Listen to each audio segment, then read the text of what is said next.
नमस्कार. जय सहस्रार्जुन. मी मोहन मुरलीधर सा रावतोळे, जळगाव, आपणा सर्वांचे स्वागत करतो. आपण ऐकत आहोत श्री राजेश्वर सहस्रार्जुन यांचे चरित्र.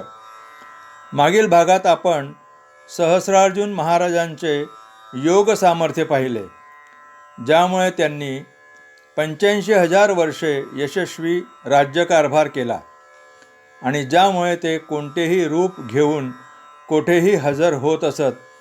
अशा महान योग सामर्थ्य असलेल्या योगी सहस्रार्जुनांची ओळख आपण करून घेतली. आज आपण परशुरामांच्या भृगुवंशाबद्दल व कार्तवीर्यांकडे पाहण्याचा आपला दृष्टिकोन याविषयी ऐकणार आहोत. तेव्हा ऐकूया पुढील प्रकरण, भृगुवंश.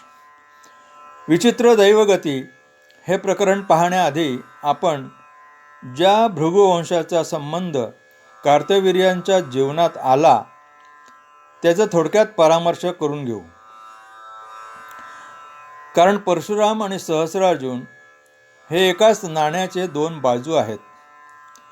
त्यामुळे सहस्रार्जुनांचे चरित्र अभ्यासताना परशुराम जे भृगुवंशात जन्मले होते त्याबद्दल माहिती असणे हे जरुरीचे आहे.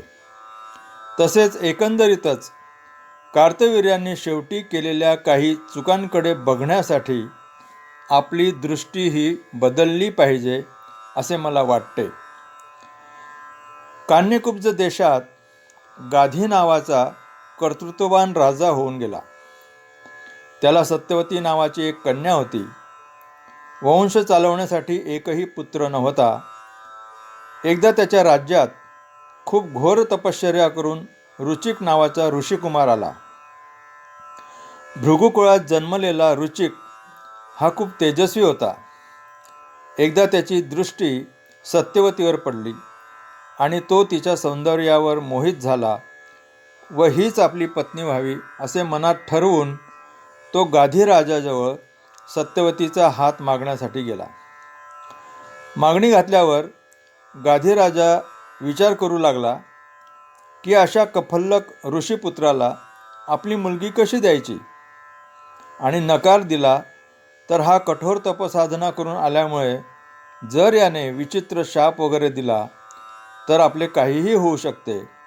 तेव्हा त्याला सांगितले की सत्यवतीची अशी इच्छा आहे की जो कोणी तिला पांढऱ्या शुभ्र रंगांचे 1,000 घोडे देईल त्याच्याशी ती लग्न करेल. गाधीराजाने विचार केला की हा गरीब ऋषीपुत्र कुठून आणेल पांढरे 1,000 घोडे, आणि आणलेच तर तो आपल्या बरोबरीचा होईल. तेव्हा आपण सत्यवतीचा विवाह त्याच्याशी लावून देऊ. रुचिकही तपस्वी असल्याने तो बल व तेज संपन्न वरुण देवतेकडे जातो व त्यांना विनंती करतो की मला पांढरे शुभ्र 1,000 घोडे दानात द्यावे. वरुण देवाला रुचिकाची कठोर तपसाधना व त्याचा प्रभाव माहीत असल्याने ते रुचिकाला 1,000 पांढरे घोडे दानात देतात. ते घोडे रुचिक गाधीराजाला देऊन तो सत्यवतीशी विवाहबद्ध होतो. दोघांचा संसार खूप छान प्रकारे सुरू होतो. कौतुक करावा असा संसार त्यांचा चाललेला असतो. काही दिवसानंतर गाधीराजा रुचिकाला म्हणजेच आपल्या जावयाला म्हणतात की हे मुनिवर, मला पुत्र नाही, तेव्हा काही उपाय असेल तर सांगा, कारण जोपर्यंत मुलगा होत नाही तोपर्यंत मला मोक्षप्राप्ती मिळणार नाही. कोणताही संकोच न बाळगता सासरा आपल्या जावयांना हे सांगत आहे, हे विशेष. या ठिकाणी सांगायचे म्हणजे जावयाचे लक्ष सासऱ्यांच्या राजवैभव व इस्टेटीकडे अजिबात नाही. जावई हा इस्टेटीपासून लांब, तर सासरा मात्र दिलखुलास. रुचिक सत्यवतीसह आपल्या वडिलांकडे भृगु ऋषींकडे काही दिवसांनी जातात. मुलगा आणि सुनेला पाहून ऋषींना खूप आनंद होतो.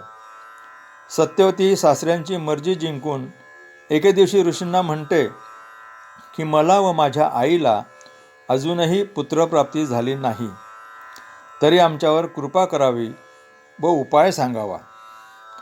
तेव्हा भृगु ऋषी सत्यवतीला सांगतात की तू आणि तुझ्या आईने मासिक पाळीच्या 4थ्या दिवशी आंघोळ करून श्रीदत्तांचे ध्यान करून तू स्वतः पिंपळ वृक्षास व तुझ्या आईने औदुंबर वृक्षास आलिंगन द्यावे. वैदिक कल्पनेनुसार पिंपळ वृक्ष ब्राह्मणाचे प्रतीक व औदुंबर क्षत्रियाचे प्रतीक आहे. त्यानंतर पुत्रकामेष्टी यज्ञ करावा. यज्ञ झाल्यानंतर मंत्राने संस्कारित केलेला भात प्रसाद म्हणून ग्रहण करावा, म्हणजे तुला तेजस्वी ब्राह्मणपुत्र व तुझ्या आईला तेजस्वी क्षत्रिय पुत्र प्राप्त होईल. भृगु ऋषींनी सांगितल्यानुसार सत्यवती व तिच्या आईने व्रत केले व यज्ञ झाल्यानंतर भृगु ऋषींनी 2 मंतरलेले भाताचे द्रोण प्रसाद म्हणून त्यांना दिले व कोणत्या द्रोणातला प्रसाद कोणी खावा हेही सांगितले. परंतु प्रसाद खाण्यामध्ये गडबड झाली. सत्यवतीचा प्रसाद तिच्या आईने खाल्ला व आईचा प्रसाद सत्यवतीने खाल्ला. परंतु हे दिव्य दृष्टीने भृगु ऋषींच्या लक्षात आले व त्यांनी सत्यवतीला सांगितले की तू व तुझ्या आईकडून वृक्षांचे आलिंगन व प्रसाद ग्रहण यात उलटसुलट झाले आहे. त्यामुळे तुला ब्राह्मण पुत्र परंतु क्षत्रिय प्रवृत्तीचा व तुझ्या आईला क्षत्रिय पुत्र परंतु ब्राह्मण वृत्तीचा होईल. हे ऐकून सत्यवती भृगु ऋषींना प्रार्थना करते की क्षत्रिय वृत्तीचा ब्राह्मण पुत्र जो क्षत्रियाच्या मृत्यूस कारणीभूत ठरेल असा पुत्र मला नको. एक वेळ असा नातू झाला तरी चालेल. तेव्हा भृगु ऋषींनी तथास्तु असा आशीर्वाद दिला आणि यामुळेच नातू परशुराम उग्रबुद्धीचा जन्माला येऊन क्षत्रियांच्या नाशाला कारणीभूत झाला. वरील घटना खूप बोलकी आहे. सुप्रजाजनन शास्त्र, वैद्यकशास्त्र, मंत्रशास्त्र, गर्भसंस्कार या शास्त्रांचा किती सखोल अभ्यास आपल्या ऋषीमुनींनी केला होता याचा प्रत्यय येतो.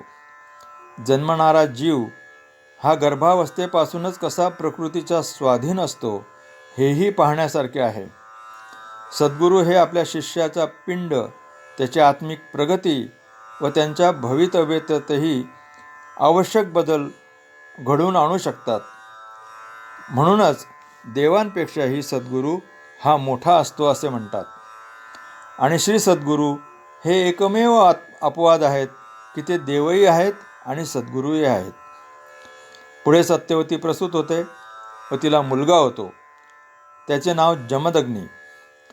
हे पुढे जाऊन वेदशास्त्रात पारंगत होतात आणि मोठे ऋषी म्हणून नावारूपाला येतात. आणि तिकडे सत्यवतीच्या आईलाही मुलगा होतो. त्याचे नाव विश्वामित्र. हाही तपोबलाने ब्रह्मर्षी पदाला प्राप्त होतो. जमदग्नींचा विवाह सत्शील सुस्वभावी पार्वतीचा अंश असलेली रेणुकेशी होतो. यांना पुढे 5 मुले होतात. यापैकी सर्वात लहान परशुराम ब्रह्मचारी, शस्त्रास्त्रात पारंगत, उग्र स्वभावी व पितृभक्त म्हणून प्रसिद्धीस येतो. एकदा स्नान करण्यासाठी नेहमीप्रमाणे रेणुका नदीवर गेली असता नदीवर पद्ममाली राजा आपल्या राण्यांसोबत जलक्रीडा करीत होता आणि हे दृश्य पाहून रेणुकेचे भान हरपले व क्षणभर तिची त्या जलक्रीडेमध्ये तंद्री लागली. परंतु लगेचच तिला याची किळस आली व आपण पतिव्रता असून आपल्या मनात हे असले विचार आलेच कसे, यामुळे ती भयभीत होऊन आश्रमात परत आली व आपल्या पतीजवळ येऊन उभी राहिली. जमदग्नींनी सर्व वृत्तांत आपल्या दिव्य मनाने ओळखला व ते रेणुकेचा धिक्कार करू लागले व संतापून आपल्या मुलांना आज्ञा देतात की रेणुकेचा तुम्ही आत्ताच्या आत्ता शिरच्छेद करा व हिला मारून टाका. ही आज्ञा ऐकून 5 पैकी 4 मुले खाली मान घालून उभे राहतात, परंतु आज्ञेचे पालन करत नाहीत. तेव्हा ते परशुरामास आज्ञा करतात की रेणुकेसहित या तुझ्या 4ही भावंडांचा शिरच्छेद करून ठार करावे आज्ञा मिळताच पितृभक्त परशुराम आपले 4 भाऊ व आई रेणुकेचे आपल्या परशुने गळा कापून हत्या करतात. आज्ञेचे त्वरित पालन केल्याने जमदग्नी परशुरामांवर प्रसन्न होऊन म्हणतात की मी तुझ्यावर प्रसन्न झालो आहे, तेव्हा तुला जे हवे ते माग, मी तुझी इच्छा नक्कीच पूर्ण करीन. तेव्हा परशुरामाने आपल्या वडिलांना सांगितले की मला माझे 4 बंधू व आई जिवंत हवेत. कृपा करून या सर्वांना जिवंत करा व या हत्येच्या पापातून मला मुक्त करा. हे ऐकून जमदग्नी ऋषी आपल्या साधनेने 4 मुले व पत्नीला जीवनदान देतात. या प्रसंगावरून जमदग्नी ऋषींचा संताप किती ज्वालाग्रही होता हे लक्षात येते. केवळ मनाच्या पापभावनेसाठी आणि आज्ञेचे पालन न केल्याने मृत्यूदंडाची शिक्षा दिली. हा एवढा अविवेक असेल तर एवढे मोठे ब्रह्मतेज काय कामाचे? आणि पत्नीच्या मनातील विचारांचा राग येऊन ही मृत्यूदंडाची शिक्षा दिली. ती शिक्षा होती का सूड होता? कोणत्या अपराधासाठी कोणती शिक्षा द्यावी याचे सुद्धा शास्त्र आहे. नुसत्या मनामध्ये विपरीत विकार आला तर पातिव्रत्य थोडेच भंग पावते आणि तेवढ्यासाठीच मृत्यूदंड? हे धर्मात मुळीच न बसणारे आहे. आणि हीच संतापी व उग्र वृत्ती परशुरामातही आली. रामायणात जरी नुसती लोकांनी शंका उपस्थित केल्याने श्रीरामांनी आपल्या पत्नीचा त्याग केला, तरी प्रत्यक्षात भ्रष्ट झालेल्या अहिल्याचा मात्र त्यांनी उद्धारच केला.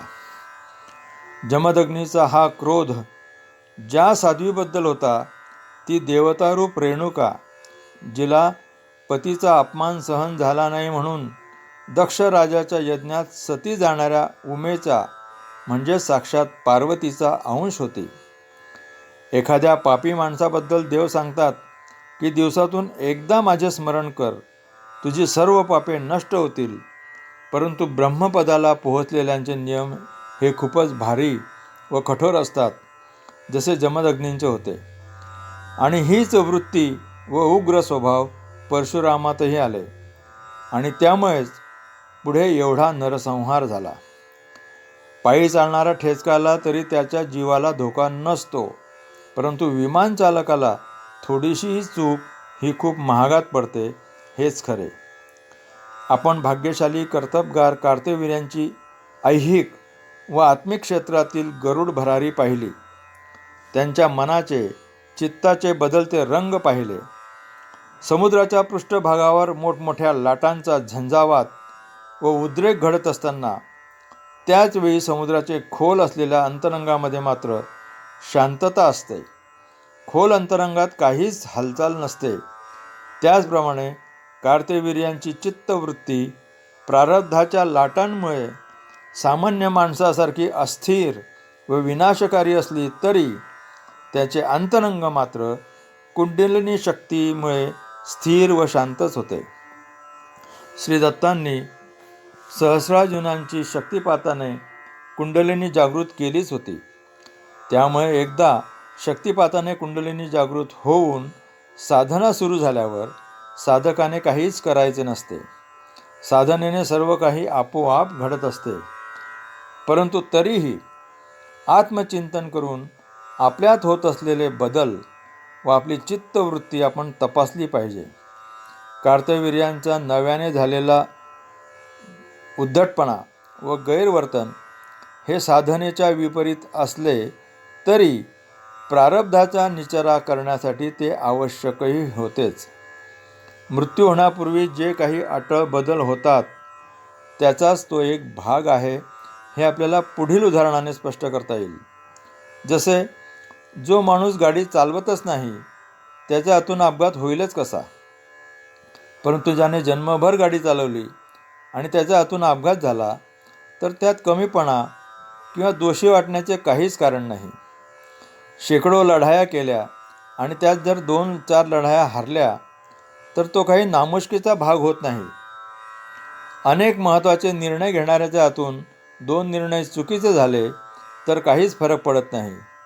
सहस्रार्जुनांचे पुढील जीवन पाहताना ही दृष्टी जर समोर नाही ठेवली तर त्यांना न्याय न मिळता त्यांच्यावर आरोप केल्यासारखेच होईल. तेव्हा सहस्रार्जुनांच्या आयुष्याच्या उत्तरार्धात ज्या चुका झाल्या त्यांच्याकडे पाहण्याची दृष्टी आपण बदलली पाहिजे. आणि बऱ्याच ग्रंथांमध्ये कार्तवीर्यांच्या चुकाच प्रभावीपणे मांडल्याने त्यांची कीर्ती आणि कर्तृत्व झाकले गेल्यामुळे त्यांच्यावरची श्रद्धा आपोआपच कमी होत गेली. आणि म्हणूनच हे चरित्र योग्य रीतीने आपल्यासमोर मांडण्याचा प्रयत्न मी करीत आहे. तेव्हा आपण पुढील भागामध्ये सहस्रार्जुन महाराजांवर ओढवलेली विचित्र दैवगती आपण आपल्या नवीन दृष्टीसमोर ठेवून बघूया. सर्वांचे मनापासून धन्यवाद. जय सहस्रार्जुन.